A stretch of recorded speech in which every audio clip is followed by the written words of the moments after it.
Thank you. Thank you. That was a wonderful introduction. Thanks, James. Yeah, so I'm a professor of psychology at Point Park University and program director of APA-accredited clinical psychology doctoral program at Point Park. We just got full accreditation in the spring. That was a big uphill climb, let me tell you. It took 17 years to get there. So I'm very gratified, I'm very honored to give this inaugural lecture on this topic. And this is the whole issue of suffering and death is something that I've been studying my entire career as someone who identifies as a Christian existentialist. I teach students how to do existential and humanistic therapy, but it's informed or infused in my case by Christian anthropology. So I'm going to bring those worlds together for you. But this has a particular significance for me at this particular point in my life. I had, back in October, just about 4 months ago, I had some symptoms that led me to go to the emergency room at Mercy. And I learned within a matter of 2 hours of being there, after having a CT scan, that I have stage 4 pancreatic cancer. And if you know anything about pancreatic cancer, it has a very poor prognosis, and it doesn't get any worse than stage 4. There's no stage 5. That's it. Stage 4 is about as bad as it gets. So my first reaction to that was shock, obviously. But I also found that I was kind of surprised that I had a certain peace and equanimity in response to getting that news. And I think to such an extent that the oncologist was really surprised by the way I was reacting, because it was so unusual compared to some of the other patients that she had. And I tried to explain to her, well, I spent my entire career teaching about death and dying and how to cope with it. And it's like, I've got a few tools in my toolbox for handling this. So I'm going to, this is really helping me, this stuff, personally in a very difficult time in my life. So I hope that you will take this with you into your life in a way that will help you to cope with the pain and suffering that we all inevitably face, if not now, then inevitably sometime in the future. We all deal with loss and death and suffering. So my outline here is going to tell you a little bit about what I'm going to do. I'm going to try to do a lot today, but I want to start off with some theory. And I'm going to start off with St. Augustine, then get a little into Rene Girard and Ernest Becker and Viktor Frankl as a way of sort of building a conceptual foundation for thinking about the problem of evil, suffering, and death. And then I'll talk about sort of how do we respond to that? How do we flourish in the face of suffering and death, in an existence where we face those inevitable consequences? And I'm going to define happiness in the biblical sense as beatitudo, as outlined by Christ in his Sermon on the Mount. And then I'll show how Christ's conception of happiness, right, that he teaches us, what it means to be blessed, is actually quite in alignment with the most up-to-date empirical evidence in psychology. So that's what we're going to do today. So I'm going to start off with Augustine. And how many of you are somewhat familiar with St. Augustine? So a lot of you? Okay. So this might be familiar to you. So Augustine, just like as well as Aquinas and other Christian theologians, there's a problem of evil, right? That if God is omnipotent, if God is all-knowing and he's all good, he's omnibenevolent and omniscient and all-powerful, omnipotent, then how is it that God allows suffering to occur, right? And this is a very persuasive argument that atheists use to dissuade people in their faith in God. Because if God is good, then he wouldn't allow suffering. So he must not either be all-knowing or all-powerful if he's good. And if he's all-powerful and all-knowing, then he must not be good because he allows suffering to occur. So how do we answer that challenge? Well, Augustine's answer to that is in the city of God is basically to define evil not as the presence of a metaphysical substance, but a deprivation of the good, a lack in being, you might say. Evil isn't a something, it's the absence of something. Why? Well, the argument goes that nature is good. Why is nature good?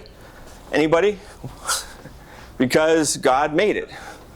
And when God created the world, as we learn in Genesis, he pronounces it good, right? Prior to the fall, of course. So nature is good because God creates it, and God is supremely good. That the source of goodness in nature is perpetually dependent on God. It's not just at the beginning, but perpetually the being of goodness is held into existence by God as its source, and it keeps the order or form which God has established for it. Evil, then, is not created by God, and therefore it's not a substance. A thing is evil when it does not depend on God as its source of goodness, and when it perverts the order or form which God established for it. So there's two conditions under which creatures are good, created beings are good. One is they're created good by God. That's attributed to all creatures. All created things are good. But there's something distinctive to rational beings, which for Augustine includes human beings and angelic beings. Rational beings also are good by virtue of their participation in God's goodness. Augustine says, the good which renders them blessed is God, by whom they were created, and the participation in his life and the contemplation of his beauty is their never-failing joy. And he calls this participation in the good blessedness, beatitudo. It's the root of the Beatitudes. Oops. Oh, let me get back on track here.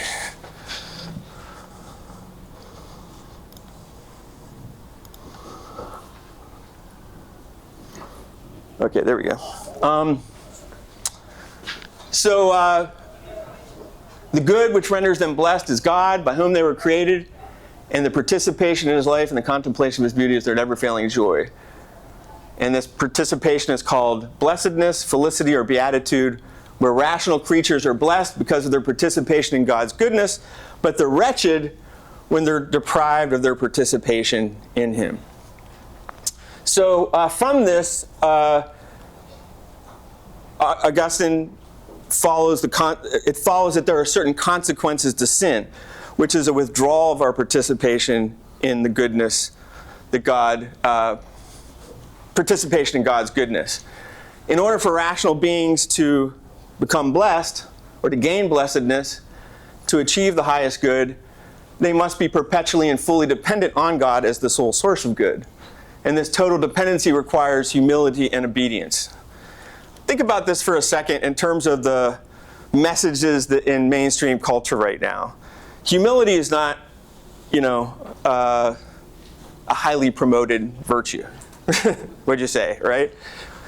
The highly promoted, what's considered virtuous in secular culture is pride, right? High self-esteem, pride, and just listen to popular music, for example, as a sort of barometer of that. Whereas total dependency on God, blessedness, requires this humility, this obedience, a recognition that one is not God and dependent on God in order to be blessed. So this is the first sin, the first of the 7 deadly sins. The root of all the other sins is that of pride. Because we reject God as the supreme and real ground of our being, and Augustine says, man regards himself as his own light and turns away from that light which would make man himself a light if he would set his heart on it. So by participation in evil as a deprivation of the good, this is really interesting. He says the person becomes less real. We become instead of becoming more ourselves through pride, we actually diminish ourselves because the source of our being is God. To withdraw ourselves from the source of goodness is to literally diminish our existence, to become deprived of being. And that's essentially what sin means. The ultimate goal is to become like God, because we're made in the image and likeness of God. Our goal is to be united, to be in union with God himself. So sin is, quote, a defection from him who supremely exists to something of a lower degree of reality. Augustine says, for we are justified in calling a man good, not because he merely knows what is good, but because he loves the good. And so sin is a failure to meet that goal. It means to abandon a higher goal and to claim a lower goal as the end rather than the highest goal, the supreme good, which is God. So this calls to mind, this image is an image of Jacob and Esau. Is anybody familiar with the story of Jacob and Esau, what's happening in this image? Right? So Esau is the firstborn son, right, it was Isaac, right? and Esau wants porridge because he's come back from the hunt. And he makes a bargain with Jacob that if he can have Jacob's porridge, he'll give up his birthright. So what's the lesson here, right? The lesson here is the foolishness, right? That here Esau has the birthright of his father. He would have the blessing of his father, where he would essentially take on the inheritance of his father's livelihood upon his father's death. And he would take on his father's authority, but he sacrifices for that for an immediate gratification, porridge. Right? This is a typology for Israel's tendency to drift away from God and to choose the lesser over the greater, and also the human propensity as a result of original sin to desire something lesser rather than something higher. So this is the basis of sin. For we're justified in calling a man good, not because he merely knows what's good, but because he loves the good. If we fail to do that, we enter into sin. This is where Augustine's take on suffering comes in. Now this is very interesting because there's some disagreement about this in theology. In fact, there's an encyclical by St. Pope John Paul II where he says suffering is evil. Just says definitively that suffering is evil. Whereas Augustine doesn't consider suffering to be intrinsically evil. It depends on the nature of the suffering. So I'll try to lay this out. He calls suffering temporal ills that are a recompense of sin. So suffering isn't evil if it's used as an instrument that is allowed by or ordained by God as a means to remediate the sinner. So there's some times where God allows suffering. Think of Job, for example. Job was a righteous man. He didn't do anything to deserve his suffering. But there's a kind of blessedness that comes out of Job's struggle, right? Which is a recognition that there's a myth that God has a kind of, God is so great that his ways can't be comprehended by human beings. And he comes to a kind of humility in accepting God's decision to allow him to go through a process where he loses everything, right? He loses his livelihood, his livestock. He loses his family. He loses his wife. He ends up on a dunghill filled with boils, right? And all of his friends reject him, criticize him, and said, "You must have done something wrong to deserve this." And he's like, "No, I'm a righteous man," and he is. And then it's the only time in the whole Old Testament where God, except briefly to Moses, obliquely, where God reveals himself to a human being in an unmediated form. It's called a theophany is the term, where God reveals himself. Like when God reveals himself to Moses, it's a burning bush, right? It's not an unmediated, but God shows up unmediated. He shows himself to Job in person, face to face, so to speak. And God goes through this long, if you've read Job, a very long, pages long litany of all the things that God has done in the whole created universe that Job couldn't possibly comprehend. And suffering has to be understood within that larger context, but it's a context that's so complex that it's beyond human comprehension. So So suffering can result from sin. It can also be used to bring someone's virtue to perfection. So Job wasn't a sinner, but you could say that his suffering heightened his virtue, and in that sense, allowed him to become blessed. Death falls into this. Death is the greatest suffering for Augustine. It's the ultimate pain. But again, he doesn't say that death is intrinsically evil, interestingly enough. Because he says in the case of a martyr's death, if you die a martyr's death, then it's equivalent to baptism, that your sins are completely cleansed through that ultimate sacrifice. And the reason for that is because you're sacrificing your life, not like in the case of suicide where you're taking your life, for self-serving reasons.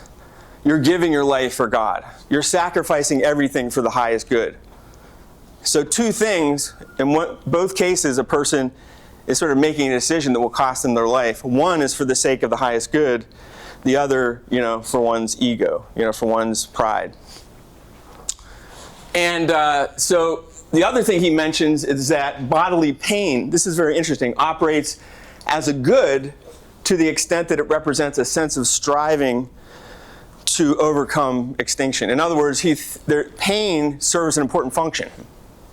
It helps us to, evade damage to our tissue, or to, if we have some kind of problem with our physiology, pain is an indication of that problem, which allows us to attend to it, right? Which allows us to withdraw from whatever the harm is or the threat, and to move towards healing instead of continually damaging ourselves. And you can say that that's not just physiological, even mental pain in a similar way gives us important information about what's valuable to us, what's hurting us, and how we can respond to that pain. Okay, so I'm going to move on from Augustine. I think there's some difficult lessons in Augustine. I mean, it doesn't make you feel good necessarily. And neither does Rene Girard. He's not going to give you any comfort either. But he also is a contemporary, we'll call him a philosopher, although he wears many hats. He's very interdisciplinary. He ended up, at the end of his career, Stanford University professor of French studies. He was French, came to the United States, and through his process of studying what he calls mimetic desire, he ultimately had a reversion back to Catholicism. So he was a Catholic. Towards the end of his life, he reverted to Catholicism. So he's coming from a Christian perspective. So I'm going to summarize this very briefly, that basically prior to the fall, human beings had desires that were properly ordered to the good, right? In other words, Adam and Eve were originally oriented to the supreme good, union with God, right? And that was paradise. But once there's that original sin, once there's the forbidden fruit comes into the picture, and they violate God's law, they're choosing something lesser over something greater, right? They're choosing the knowledge of good and evil, right? Which is what the fruit is, the tree of the knowledge of good and evil, over obedience to God's will. That takes the form, so their desire, in this case, according to Girard, takes the form of a mimetic desire. Mimetic means an imitation of someone's desire, right? So this is different than needs. We have needs to eat and to protect ourselves from pathogens, and think about all the different physiological needs that we have. But for Girard, mimetic desire goes beyond need, right? It's something we desire merely because we observe somebody else who has that desire. So all you have to do is maybe hang out with 2 or 3-year-old children in a playroom, and you can observe this phenomena where one of the toddlers picks up a toy, and then suddenly all the other toddlers want to play with that toy too, right? Because they're mimicking the desire. They're not mimicking the behavior. That's necessarily, but they're mimicking the desire of that child to possess that toy. So by adopting the desires of the other person then becomes a rival and an obstacle to their desire, even though they're the source of their desire. And this leads to envy and contempt, and ultimately an escalation into violence in many cases. And this is, creates the conditions for suffering. The scapegoat mechanism is a second concept that's important in Girard. The idea that in Holy Scripture and in mythologies and literature and history and anthropology and even other disciplines, he's very interdisciplinary, and he sees this pattern of scapegoating in all these different domains. That, as we've seen, mimetic desire leads to mimetic rivalry. Mimetic rivalry destabilizes and threatens to destabilize the entire society because, equally strong, dominant parties vie for the same desires. That leads to conflict and the Hobbesian war of all against all, So how do we solve this problem? So Girard's question is, if this is the case, then how have we not destroyed ourselves? How did we survive as a species? And Girard points to evidence that what societies tend to do is they find scapegoats. They find an innocent scapegoat where the parties that are in conflict with one each other align with each other against the third party who is an innocent scapegoat. An important part of this is you can't know that you're scapegoating. It has to be unconscious. So in your mind, you're justified because this person is a threat, right? And you have to sacrifice them in order to protect the good of society. But in fact, they're an innocent scapegoat that serves the function of maintaining the symbolic order rather than dissolving it through destruction. So this produces another kind of suffering, not just a suffering of two rivals, like think of Cain and Abel, but now a kind of suffering that affects the innocent, right, who don't deserve to have those consequences. So this is a consequence of original sin. Think about the 10 Commandments, right? The first 4 commandments, you get are, about loving God and not murdering. But pretty much the rest of them are about not desiring what your neighbor desires, if you think about it, right? They're all about mimetic desire. So this is the beautiful thing. So as Girard begins to explore the scapegoat mechanism, he realizes that mythologies all over the world, religions all over the world, tend to justify scapegoating and sacrifice of the innocent. But he believes that Christianity is a distinctive mythology that defies the mythological archetype of the scapegoat. And that God, instead of justifying the scapegoating, identifies with the scapegoat. God becomes incarnate through Christ and becomes himself the scapegoat as an innocent victim. So Christ's crucifixion and his resurrection reveals that God doesn't sanction scapegoating. Rather than scapegoating, Christ becomes the scapegoat, whose death will redeem the sins of the world, and his identification with the scapegoat unveils, discloses, reveals what had been unconscious, makes conscious the unconscious, that the scapegoat was innocent all along. And we have to, through the image of the crucifixion, we have to face our own propensity for violence and destruction and sin. The bad news is this doesn't fix things for Girard. It just gets worse. Once you no longer have a scapegoat mechanism, then things escalate towards the apocalypse, which is where the scripture goes, right? Ultimately, right? The end times, eschatologically. Because there's no longer a scapegoat to deal with mimetic rivalry, there's an acceleration of violence post-Christianity. And his answer to this is a pretty radical one, that the only way that we can avoid the apocalypse would be to identify with Christ, to become like Christ, which would be a radical nonviolence. We would adopt Christ as the perfect model of human desire, and if we could do that, then we would evade our destruction. Okay, another thinker that I'll offer to you is Ernest Becker. Anybody familiar with Ernest Becker a little bit? Okay, so Ernest Becker was not Christian, he was a Jewish anthropologist. And his work hasn't really had that much of an impact in anthropology. It's mostly had an impact in social psychology. There was a group of social psychologists in the early 70s who picked up Becker's work, and they began to do experimental research on it. And there's decades now of research validating Becker's theory. So I feel very confident that this theory is very, very powerfully supported by empirical evidence. I'm going to give you, again, a very short summary of it and show the connection to what we've been talking about so far. So in Becker's work, he answers the question. The question is, what is it that drives mimetic desire? I don't think Girard really answers that very well. What is the driving force behind mimetic desire? What's the motivation? Why do we adopt the desires of other people? Becker's answer is because of death.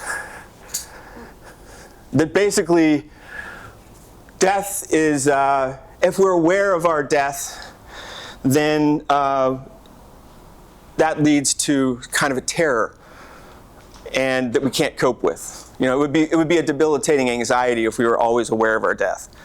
So culture, which we adopt through a kind of mimetic desire, gives us answers to the problem of death, right? And it's through culture and religion in particular that we're able to answer those existential questions, and as a result, we're able to cope with the problem of death and suffering. Now, not all worldviews arguably do that equally well. I would like to argue that Christianity, partly because I think it's true, is the best answer to this question, and you can judge for yourself whether I do a good job of making that case. But for Becker, the human psyche desires what others desire because we are off on what he calls a hero project. What is a hero project? It means we want to do something in the world that will make us great, that will make us celebrated, that will leave a mark, because then we'll feel like we mattered, that we were worthy, that we did something that really made a difference. There's a term for this in developmental psychology. It's called generativity. Right? We want to be generative. We want to have an impact. And mostly we know, how do we know what is going to be considered a worthy project? We look to, what the world tells us, what our worldview tells us are worthy pursuits. And we set off on that path and we measure ourselves according to the values of our culture. And interestingly, he says, when suffering and death are given a meaning, then it makes it more bearable. We can face death and suffering more courageously because we have an answer to the problem. And Becker, he's a little bit ambivalent about this, depending on when you read him. Sometimes he talks about religion as if it's an illusion, but towards the end of his life, when he was writing Denial of Death, towards the end of the book, he basically comes to the conclusion that religion is really the only satisfactory answer to the problem of death and suffering. In the absence of faith, we just lack the ability to get a stable sense of self-worth. And as a result, that leads to a defensiveness. And that defensiveness either does one or two things. We become neurotic and restricted and afraid, or we externalize our anxiety into violence and aggression towards anyone who threatens our worldview. So this provides, I think Becker provides the mechanism to that is lacking in Girard's theory. And it also fits with Augustine's idea that if we're aiming towards the highest good, if our hero project is in the service of the highest good, which is God, that becomes a meaningful sacrifice. But when we're sacrificed for something lesser, it's not satisfying and ultimately leads to destruction. Okay, one more thinker that I'm going to introduce you for the theory part is Viktor Frankl. Again, how many of you have heard of Viktor Frankl? Okay, a lot of you have heard of Frankl. So his very famous book, he wrote a number of books, but his most famous one is Man's Search for Meaning. He was a Viennese psychiatrist.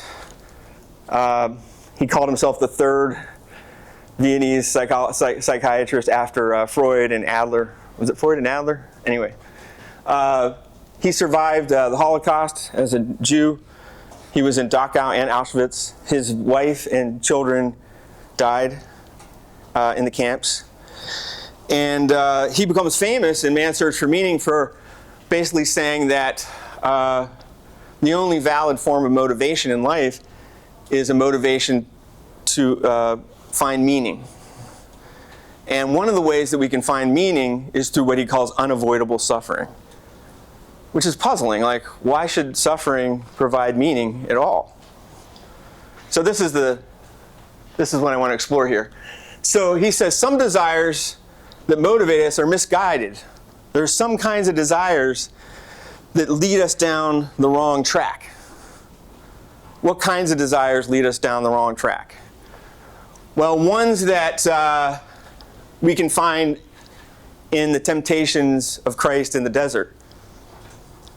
Does anybody happen to remember what the temptations of Christ are in the desert? Turning rocks into bread. Right. Rocks into bread. That's the first temptation. Can you remember the second one? Yeah. Worshipping the devil in exchange for all the kingdoms of the world. Okay, so he can have all the kingdoms of the world as long as he turns his worship to Satan instead of to God. And then the third one?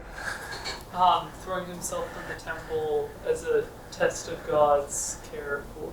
Good. And that the angels would catch him, of course, right? And so he says, I won't put God to the test, right? So those are the three temptations. Coming back to you, if those of you don't remember.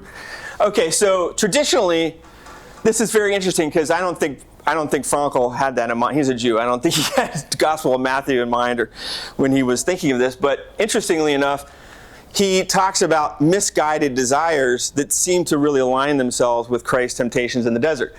He talks about a will to pleasure, desire for immediate gratification. What happens when our life becomes about immediate gratification?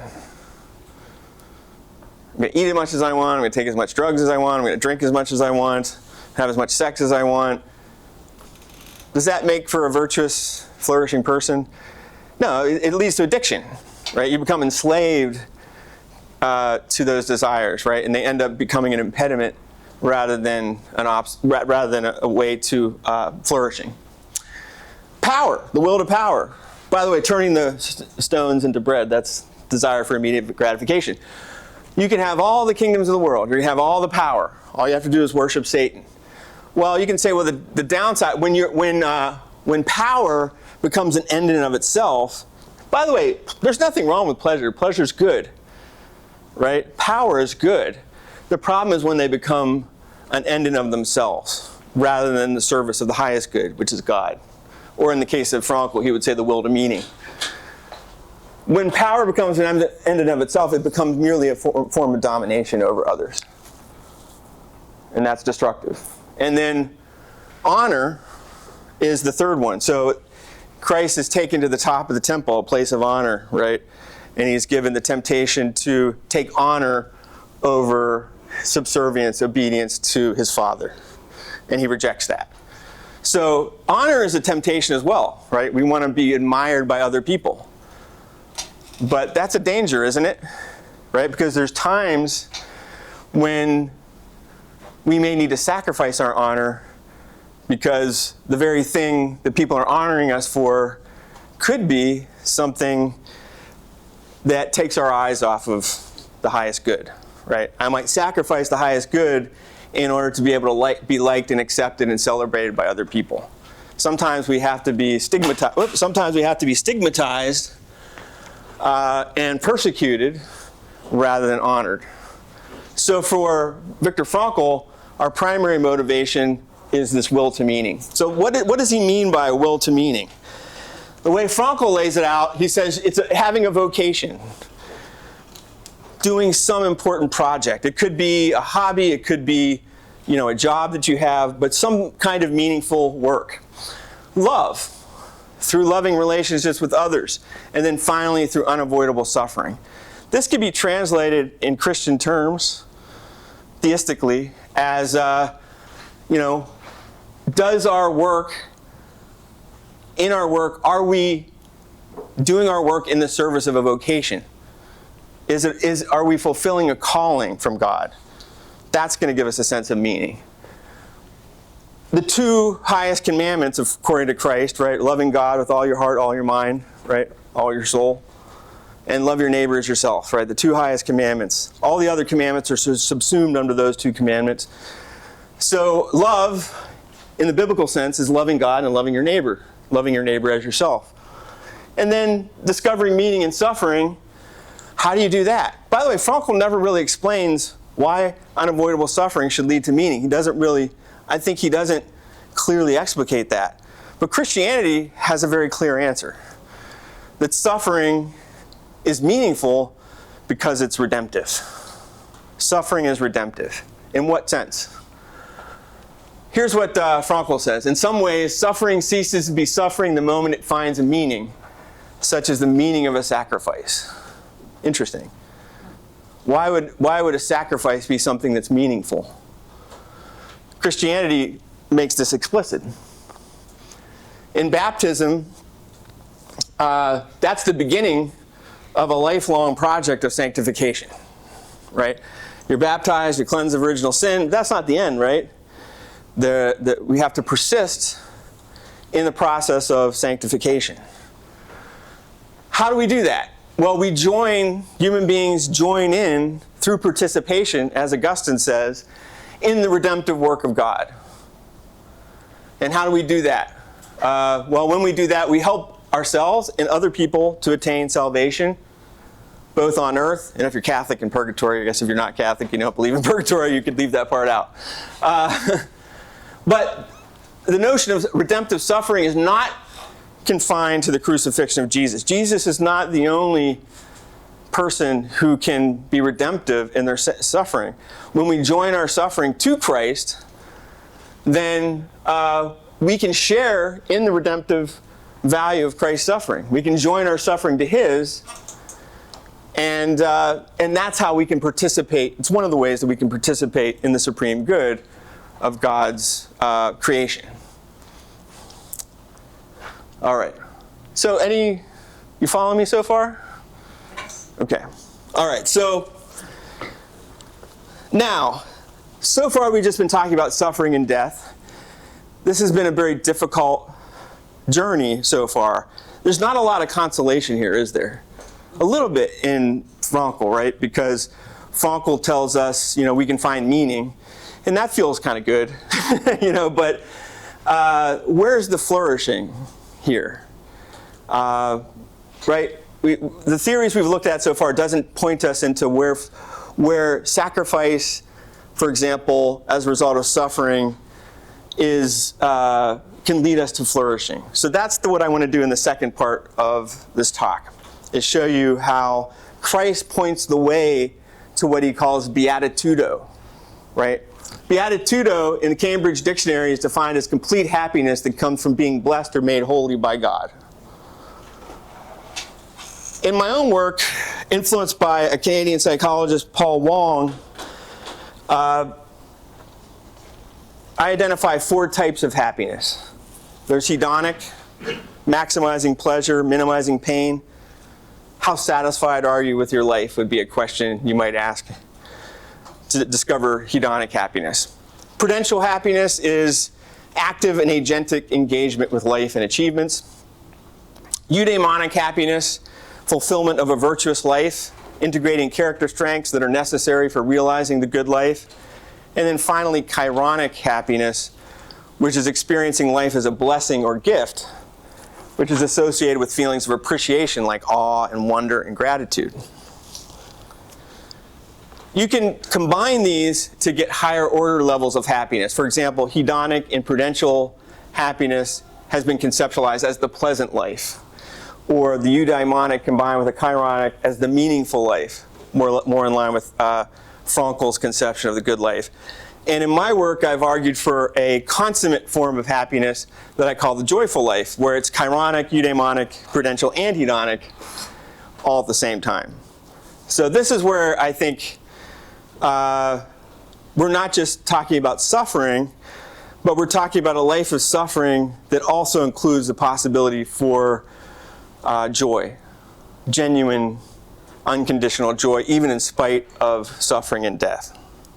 That's the hope here. So we can look to the Sermon on the Mount. This is the sermon that Christ gives in Matthew 5-7. And they're called the Beatitudes because they're 9 teachings of Jesus on how to achieve happiness or blessedness. For Christians, you might accept this on faith. You probably would accept this on faith.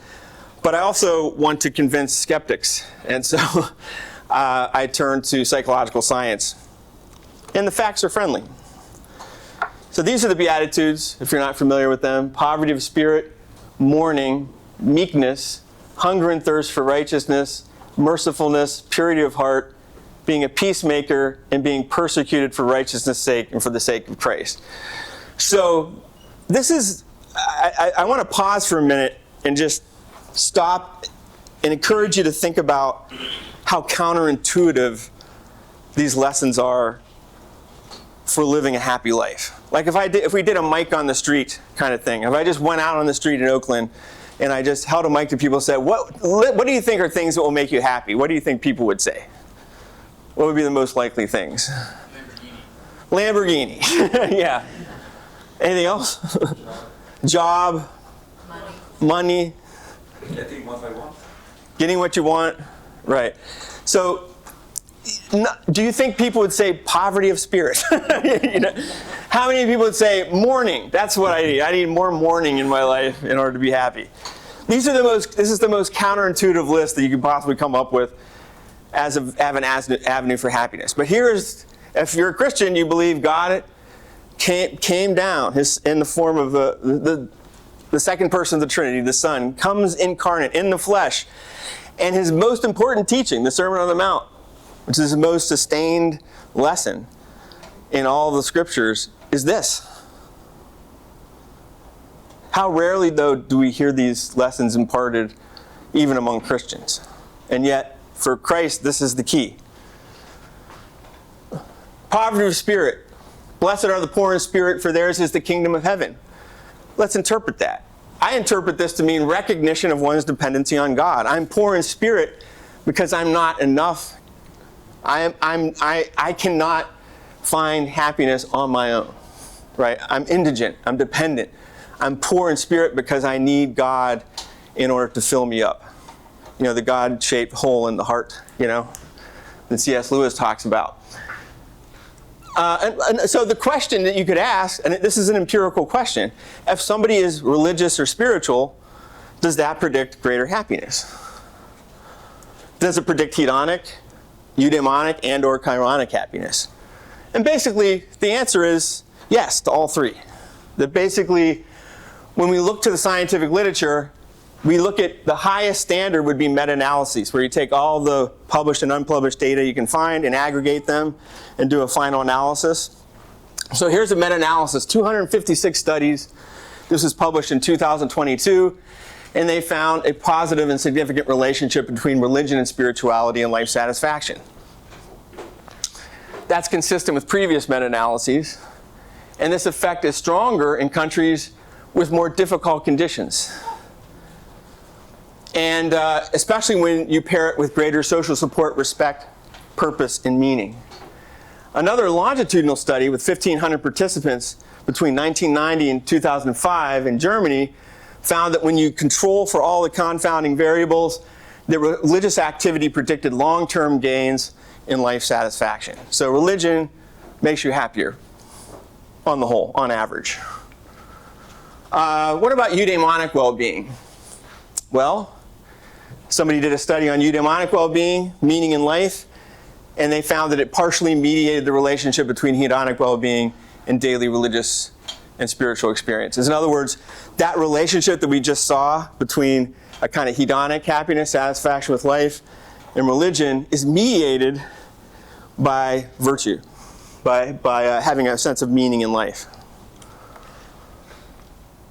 Here are the cardinal virtues.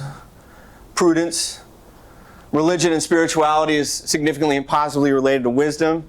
Wisdom mediates the relationship between religiousness and spirituality and social support.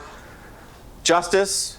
religion and spirituality predicted honesty in a priming condition, and attendance at religious services is associated with academic honesty. Fortitude. People who are religious are significantly and positively associated with existential courage or hardiness. Ability to face hardship, suffering, and difficulty, and to thrive rather than to be traumatized by it. It's called post-traumatic growth is another term. Temperance. Longitudinal studies found that people who engage in more religious rituals like prayer and who are exposed to religious environments and institutions have more self-control over time. Temperance is essentially capacity to have self-control. What about chironic well-being? Chironic well-being remembers about being blessed. Well, religion and spirituality is significantly and positively related to gratitude, which is a part of chironic well-being. Religious commitment predicts gratitude, and that's fully mediated by gratitude towards God. 5 different studies looked at spiritual experiences and found that they increased feelings of awe and spiritual humility, and that both religion and spirituality predicted dispositional as well as state awe. And then finally, religion and spirituality significantly and positively was related to self-actualization, meaning in life, and personal growth. So, in other words, these are all different ways of aspects of a chironic well-being, all of which are predicted by religion and spirituality. What about material values and happiness? Well, the picture's not good for that, as would be predicted. When people explicitly endorse material values, that's negatively related to happiness and positively related to depression, at least if you're in Spain, if you're Spanish. God and religion as a life value was significantly and negatively related to materialistic happiness, and pursuit of happiness via materialistic values was negatively associated with happiness. Hedonic motives were linked to material goals, and when they were paired with a low control condition, that led to unethical behavior. So not a lot of good news for people that have materialistic values. Okay, moving on to the next one. Mourning. Blessed are those who mourn, for they will be comforted. So traditionally, this has been understood as not just mourning the loss of others through death, although it probably would include that, but a mourning for one's sin. So the question here, the empirical question would be, is guilt and repentance linked to religion and spirituality as well as well-being? And does religion and spirituality comfort the bereaved? So what we found in the literature is that people who are guilty and ashamed tend to be also have a strong sense of moral identity and are motivated by moral behavior. They want to be more moral people. Shame signals an incongruence between our moral identity and our behavior, right? By the way, shame is considered the worst possible, like the horrible emotion, the emotion that nobody wants to have. It's a bad thing. But the research shows that it's not such a bad thing. It's a tool. It's an indication that there's a discrepancy between who you aspire to be morally and how you are, right? And it's a signal to change your behavior, to move towards repentance, you might say, in a religious context. Carl Jung suggested that when we confess guilt, that has a healing effect through forgiveness of wrongs from one who's sanctioned to absolve. What about empirical evidence here? When we do experimental research, people who have intrinsic religiosity, like they're not just going through the motions, they really believe it. They're genuine in their faith, is a way to understand intrinsic religiousness, as opposed to doing it for ulterior motivations. I'm doing it so that people think I'm a good person, or something like that. But somebody's doing it because they truly have faith. Those people were more prone to guilt. Somebody who's intrinsically religious was more prone to guilt, but they're more likely to confess, and they're also more likely to forgive themselves. So that's interesting. So if you lack, what that suggests is when you lack faith and you feel guilty about something, there's no outlet, and it's kind of a downward spiral, right? But when you have confession, then people have more guilt, but they're able to resolve that guilt through a process of repentance. When recalling a past sin and its absolution Catholic participants were more likely to donate to charity, interestingly enough, especially when they were engaged in religious activities like prayer. Okay, blessed are the bereaved. If people don't face their grief, it can be unresolved for many years. There were 3 different literature reviews that are cited here. They all found a significant and positive relationship between religiousness and spirituality in adjustment to bereavement over time. People who are high in religiousness and spirituality were able to cope with loss better than those who did not have those qualities. Those who were bereaved who used more religious coping showed improvement in their physical health, not just mental health, their physical health. Whereas low use of religious coping was linked to decreased health status, even when you controlled for extraneous variables like age and health-promoting behaviors. Participants in another study reported that their religion and spirituality was helpful or even essential for their recovery from grief, and possibly as a result of a hope of a reunion with the dead in the afterlife. Coping with trauma. Religion and spirituality predicted higher death acceptance, less grief, greater growth in response to loss. In comparison to non-believers, people who believed in the afterlife, while not associated with less grief, was positively associated with greater grief-related growth and lower death anxiety. Negative religious coping, which you might think of, negative religious coping is kind of like spiritual distress. People are struggling with their faith. When people have negative religious coping, that leads to dysregulated grief and more prolonged recovery.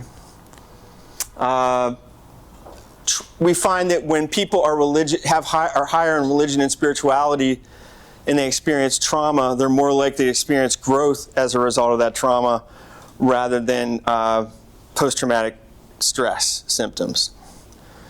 And in the cases of traumatic loss, religious factors increase perceptions of post-traumatic growth, but not psychological distress. Okay, meekness. Again, we have to define this in a way that's measurable. But in Matthew 5:5, we're told that blessed are the meek, for they will inherit the earth.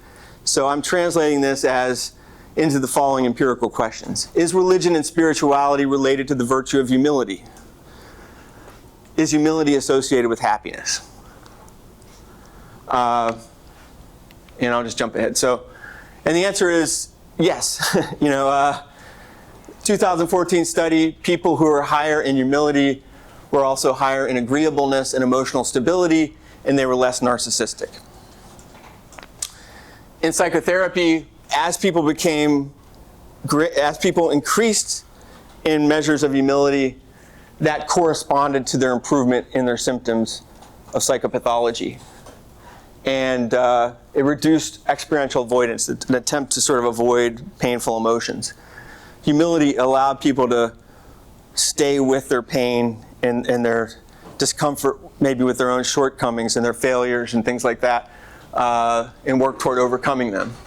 Both Protestant and Catholic adults reported being more humble/modest than non-religious adults. And again, you could question that. You could say, it's self-report, Are they really? But here's the more convincing one. They did another study where the person rated themselves on humility, but then they had somebody who knows that person rate them on humility. Much more valid, right?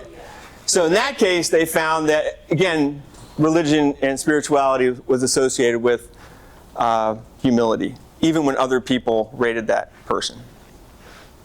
So when people were high in humility and they were reminded of death, they were less likely to become morally disengaged in a self-serving way, and they were less afraid of death than those who were low in humility.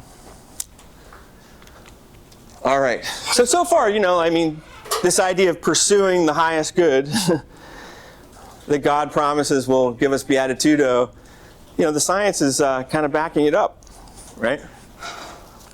What about humility and forgiveness? Participants with a sense of entitlement, low humility, less likely to forgive transgressions, more likely to insist on repayment after an offense. Another study found that there were 3 spiritual barriers to humility: spiritual grandiosity, insecure attachment to God, and hunger for idealization.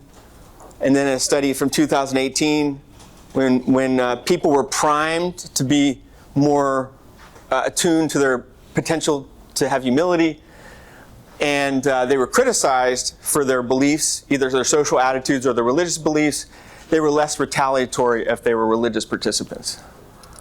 They were more forgiving, more charitable, you might say, toward those who criticized them. People who have humility were happier. They have higher life satisfaction, less depression, less generalized anxiety. In a study of employees in Tehran, pro-social behavior was predicted by honesty, humility, agreeableness, happiness, and religiosity, and lower scores in narcissism, Machiavellianism, and psychopathy. Those are it's called the dark triad, if you're familiar with that. So narcissism, people that lack empathy for others, they think they're superior, they're not able to look at their faults without sort of falling apart or becoming defensive. Machiavellians are social climbers, manipulators. They're in pursuit of, status. And then psychopathology are people who are prone to criminal behavior. Wisdom, which is a kind of eudaimonic happiness, contributed to greater humility, and the level of wisdom influenced the degree of the relationship between humility and life satisfaction.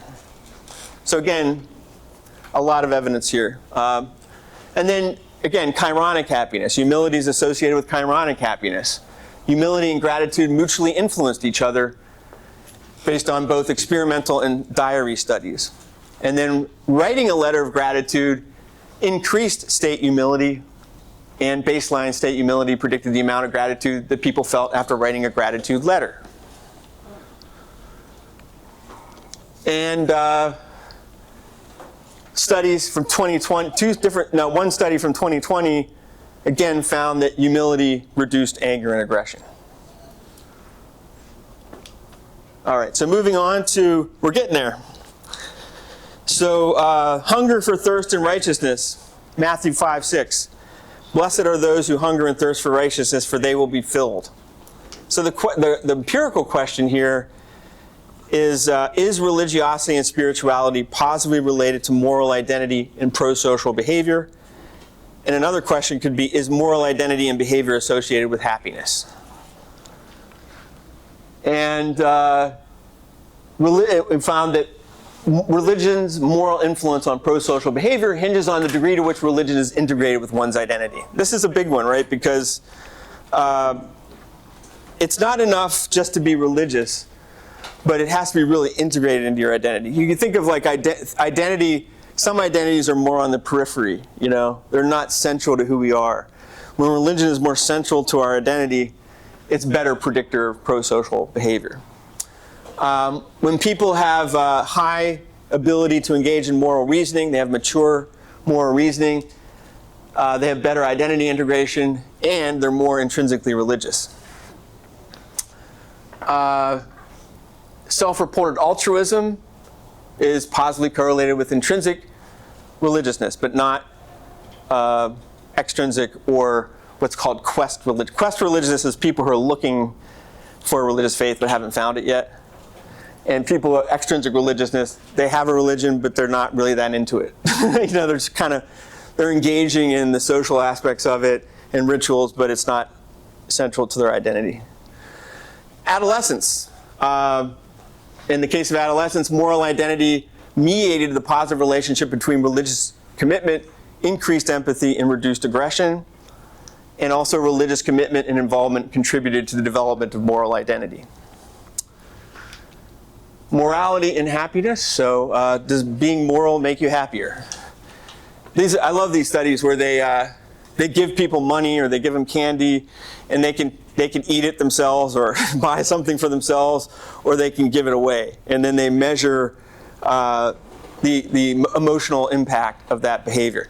So there was an international diary study where they found that when there are changes in pro-social identity and behavior, this was associated with increased daily meaning and happiness. But this study I love, the next one, the 2015 study, So they go to a small village, and they have people purchase candy for other people, and then they compare that to a group who purchased candy for themselves, and then they track the emotional consequence of that. And it turns out giving away the candy made people happier than keeping it for themselves. There was a meta-analysis. A very large number of participants, over 198,000 participants, where prosociality was found to be both significantly and positively related to eudaimonic and hedonic happiness. This is good news, people. It means you can be virtuous and you can feel good at the same time. It's not like you have to choose one or the other. Thank God. All this talk about suffering, like we need a little bit of levity. So also there's been studies on virtuous leadership, so in business context, for example. When organizational leaders identify themselves as having a virtue-centered moral identity, their subordinates perceive them as being a more virtuous leader. And also they perceive the leader as being more likely to engage in moral behavior. Virtue-centered leaders were also happier. And their subordinates had greater organizational citizenship. That means that their subordinates were more willing to invest themselves in the organization. And they also rated themselves as happier. So if you're a virtuous leader, you identify that way, you're happier, your employees are happier, they're more engaged, you're considered to be more moral by your subordinates. Pretty good, huh? Pretty good deal. Okay, I know we're sort of past 7, aren't we? Can we go a little bit farther? And we'll wrap up there's just a few more Beatitudes to go. And then we'll do some Q&A. So, mercifulness. Blessed are the merciful, for they will receive mercy. Matthew 5:7. So the questions here are people who are religious and spiritual more likely to show mercy and forgiveness? And do mercy and forgiveness contribute to happiness? And again, another meta-analysis from 2013 found that religiousness and spirituality was significantly and positively related to trait forgiveness, meaning disposition to be forgiving, also how forgiving you feel in the moment, state forgiveness, as well as being able to forgive yourself. Religiosity was positively related to the propensity to forgive and negatively related to feelings of revenge. And religion promoted forgiveness both of self and others through a variety of pathways. One is holding a collaborative orientation toward God, subscribing to a pervasive role of religion, or believing that God forgives. All of those, increased the propensity to forgive for people who are religious.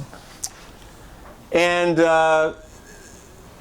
this study from 2007 looked at forgiveness, sense of purpose, and religiosity, and found that they operated synergetically to protect and nurture mental health and well-being in youth.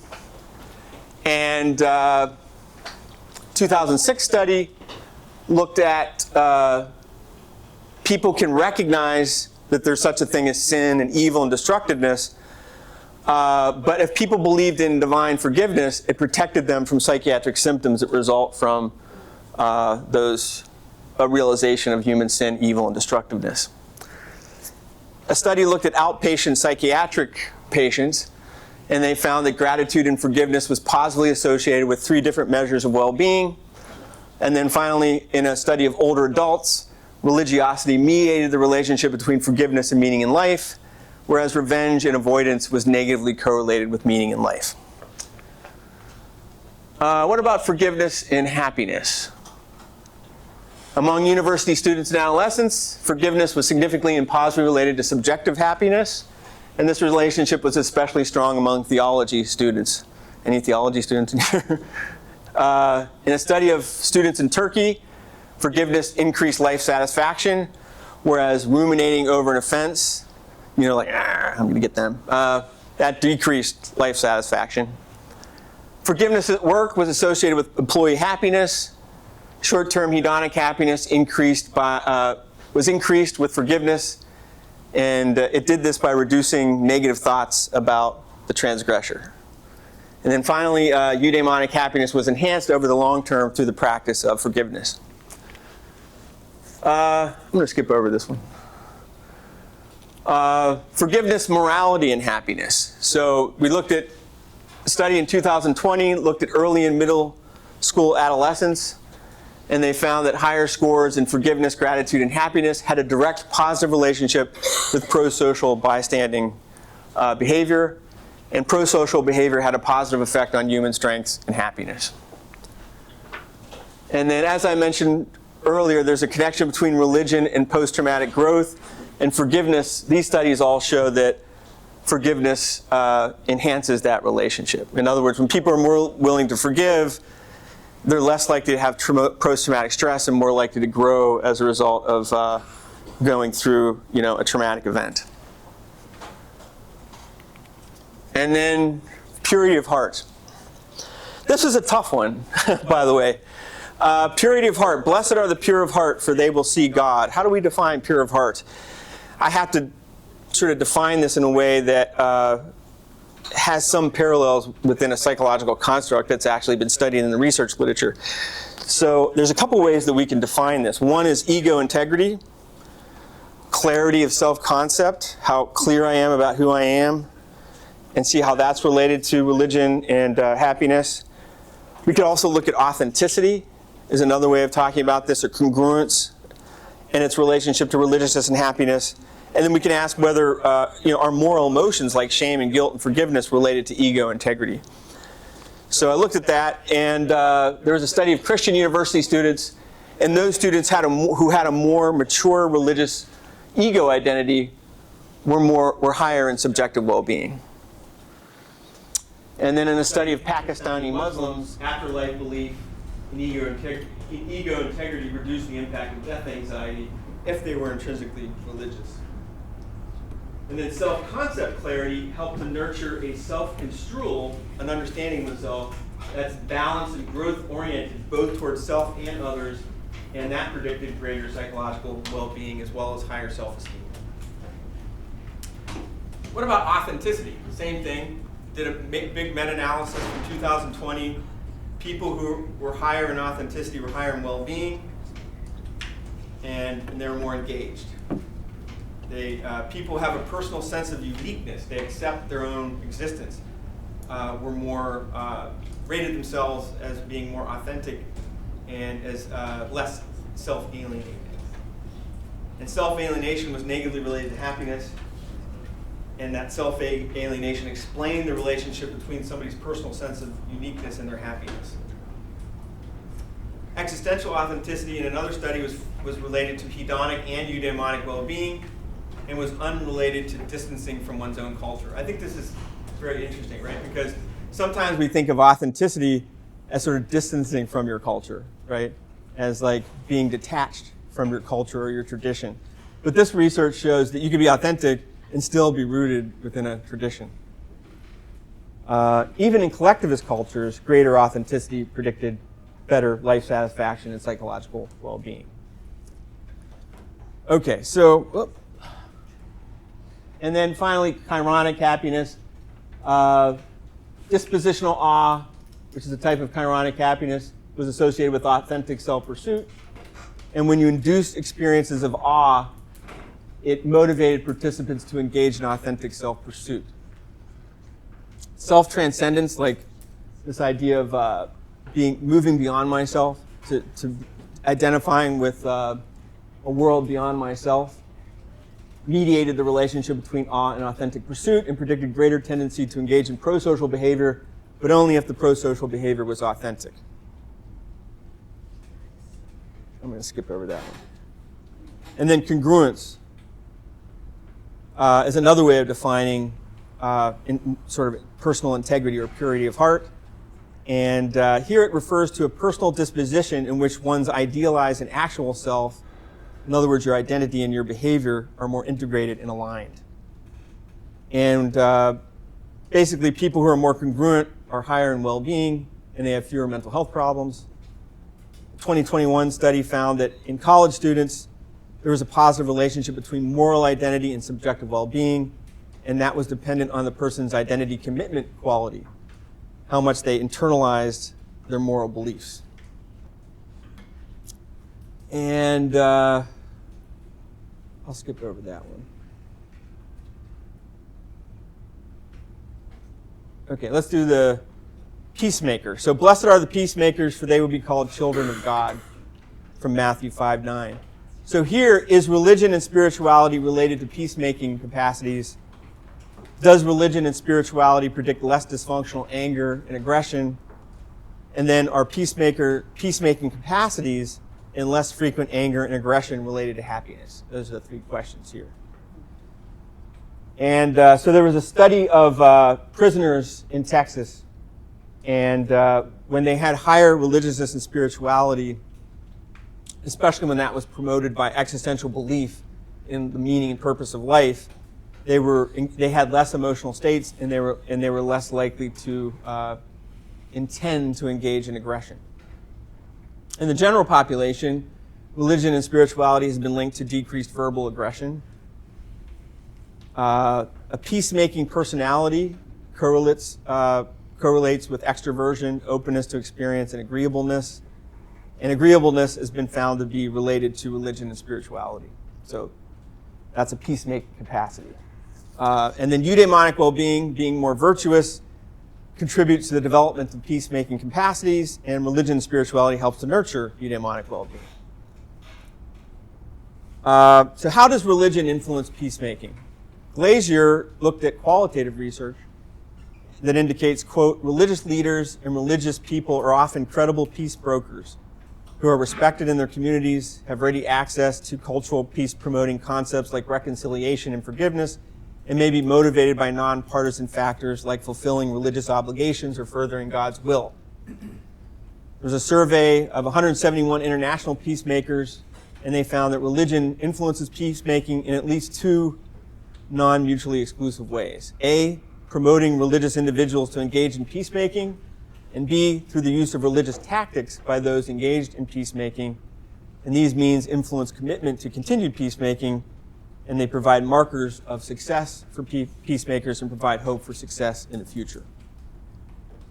And then along these same lines, researchers have found that religious, now this is one, let me preface this by saying that there are many people who associate religion with violence rather than peacemaking, right?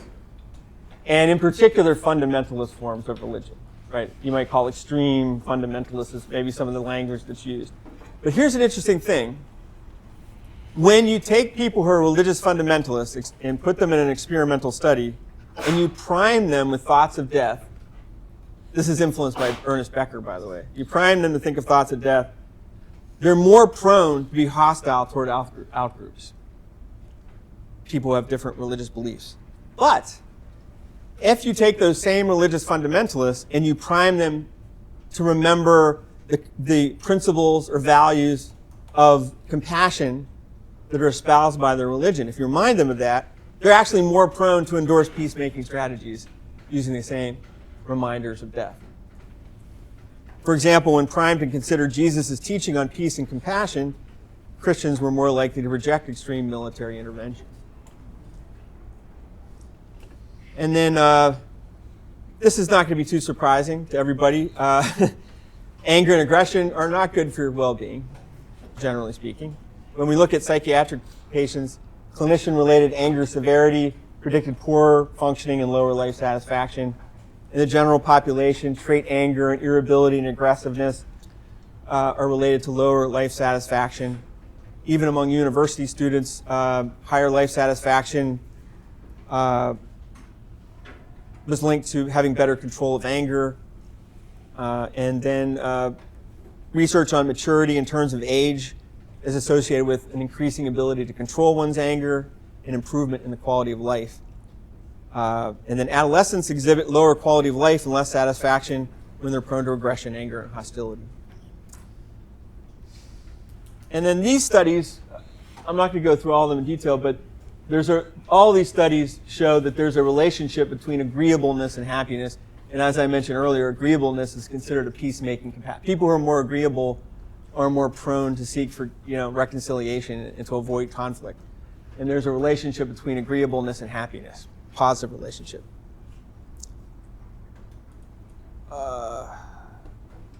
Okay, so this is the last one.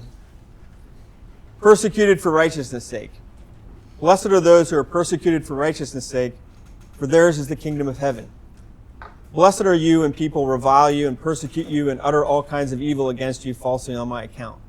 So the question here, the empirical question is, are those who are religious and spiritual more resilient in the face of adversity and persecution? And we can define resilience as positive adaptation or the ability to maintain or regain mental health despite experiencing adversity. A meta-analysis from 2022, looking at 34 studies, found a significant and positive correlation between religiousness, spirituality, and resilience. So the answer is yes. We can look to the example of persecuted Egyptian Christians. There was a study, 347 participants who were Egyptian Christians who were persecuted, and the study found that discrimination predicted existential annihilation anxiety and symptoms of post-traumatic stress disorder. However, participants with higher spirituality and a strong will to exist, live, and survive were protected against existential annihilation anxiety and were less at risk of psychopathology and impaired self-esteem. Many of you might know that many Chinese Christian pastors are persecuted in China. There's a qualitative study of 9 Chinese pastors who were being persecuted and confined for their Christian faith. And they found that suffering in religious persecution involved losses of personal freedom, physical trauma, spiritual isolation, and collapse of social support. And 3 coping strategies were found to be helpful for this population: experiencing God's presence, letting go and surrendering to God, and identification with the passion of Christ and his disciples. And the persecuted Chinese Christian pastors also talked about transformation after their suffering. They switched from a focus on the self to the churches. They embraced humility and their limits. They increased trust in God and his provision. And they redefined their views on suffering as a result of their persecution. So in other words, they grew from their persecution rather than being traumatized by it, merely traumatized. And then lastly, I'll mention this one, and we'll switch to Q&A. Identification with Christ in suffering and well-being. A study of 5 Christian groups, 355 participants, looked at a particular coping mechanism where people identified with Christ in his suffering, which is precisely what we talked about earlier as redemptive suffering, is joining one's suffering to Christ's suffering as a way of offering salvation to others. And they found that this identification with Christ predicted higher well-being above and beyond other religious coping measures. In other words, it was the most, of all the religious coping techniques that people use, this was the most effective of them all. So I will end there, and we'll open it up to Q&A. Thank you.